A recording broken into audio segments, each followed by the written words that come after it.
Hello friends, કેમ છો બધા? તમારી પોતાની ચેનલ નિશા પટેલ ગુજરાતીમાં તમારું હાર્દિક સ્વાગત છે। આજે આપણે આ એકદમ ક્રિસ્પી ઘઉંના લોટનો નવો નાસ્તો બનાવીશું। આને તમે બાળકોને નાની મોટી ભૂખમાં કે પછી ટિફિન બોક્સમાં પણ આપી શકો છો ફ્રેન્ડ્સ। એકદમ સિમ્પલ રેસીપી છે, ચલો જોઈ લઈએ। તો સૌથી પહેલા આપણે તેના માટે એક મસાલો તૈયાર કરી લઈએ। તો એના માટે મેં આ સંચળ પાવડર અને કાશ્મીરી લાલ મિર્ચ અડધી ચમચી લીધું છે અને એક મોટી ચમચી મેં આ પેરી પેરી મસાલો લીધો છે ફ્રેન્ડ્સ। આને આપણે મિક્સરમાં આ રીતે ચલાવી લઈશું જેથી કરીને સારી રીતે મિક્સ થઈ જાય બધું જ। આ મસાલાને આપણે અલગ રાખી દઈશું કારણ કે આપણે આ નાસ્તો બન્યા પછી ગરમ ગરમ નાસ્તા ઉપર જ એ મસાલાને આપણે છાંટવાનો છે, જેથી કરીને આપણે એને પહેલા બનાવીને રાખીશું।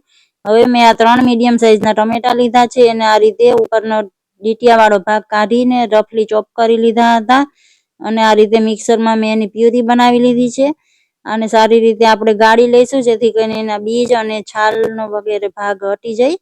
આ રીતે તૈયાર કરી લીધું છે। હવે આપણે આમાં પણ સિમ્પલ રેગ્યુલર મસાલા કરીશું। તો ટેસ્ટ પ્રમાણે નમક એડ કર્યું છે અને લાલ મરચું પાવડર એડ કર્યો છે અને હવે મેં હળદર પાવડર એડ કર્યો છે। આમાં તમે તમારી પસંદના મસાલા કોઈ પણ એડ કરી શકો છો, અજમા એડ કરી શકો છો, કાળા મરીનો પાવડર એડ કરી શકો છો। મેં અહીંયા રેગ્યુલર મસાલા જ એડ કર્યા છે કારણ કે આપણે ઉપરથી મસાલો છાંટવાના છીએ। હવે આ મોણ માટે મેં 2 ચમચી તેલ એડ કર્યું છે। બધું સારી રીતે મિક્સ કરી દઈશું।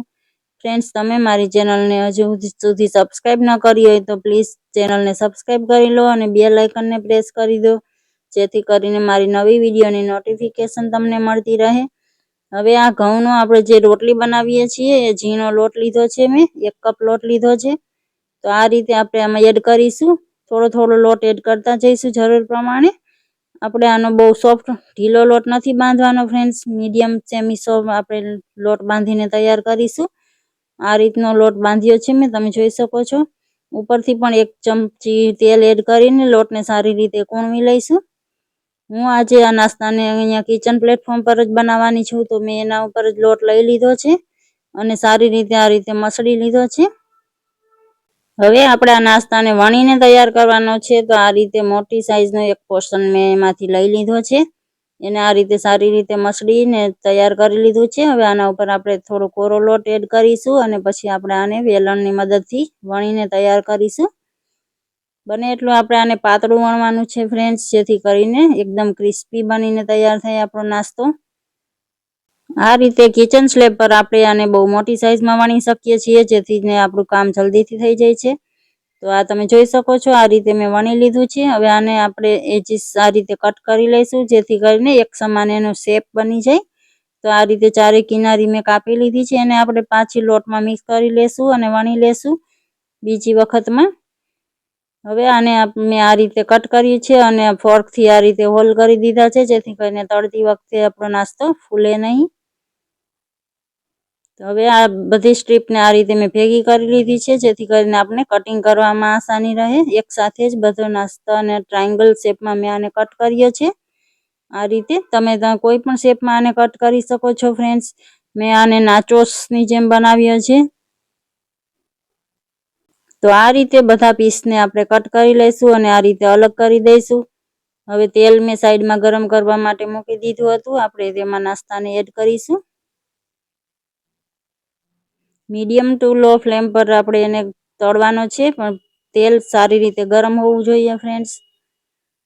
તેલને ખૂબ સારી રીતે ગરમ કરી દેવાનું અને પછી આપણે ગેસની ફ્લેમને લો કરી દઈશું અને નાસ્તાને એડ કરીને આ રીતે આપણે થોડું અલગ કરી લેશું જેથી કરીને બધા ટ્રાયંગલ એક સમાન ફ્રાય થઈ જાય। તો આ રીતે ફ્રાય થઈ ગયો છે, તમે જોઈ શકો છો। આપણે એક બેચ કાઢી લીધો છે, આ રીતે એક્સ્ટ્રા તેલ નિતારી લેશું। તો આ રીતે બધો નાસ્તો મેં બનાવી લીધો છે અને ઉપરથી આપણે જે તૈયાર કર્યો હતો એ મસાલો આ રીતે છાંટી દઈશું। તો ફ્રેન્ડ્સ, તમને મારી આ રેસીપી કેવી લાગી છે? સારી લાગી છે તો લાઈક જરૂરથી કરજો અને કમેન્ટ કરીને જરૂરથી જણાવજો। અને તમે એરટાઇટ ડબ્બામાં ભરીને 15 થી 20 દિવસ માટે સ્ટોર કરી શકો છો ફ્રેન્ડ્સ।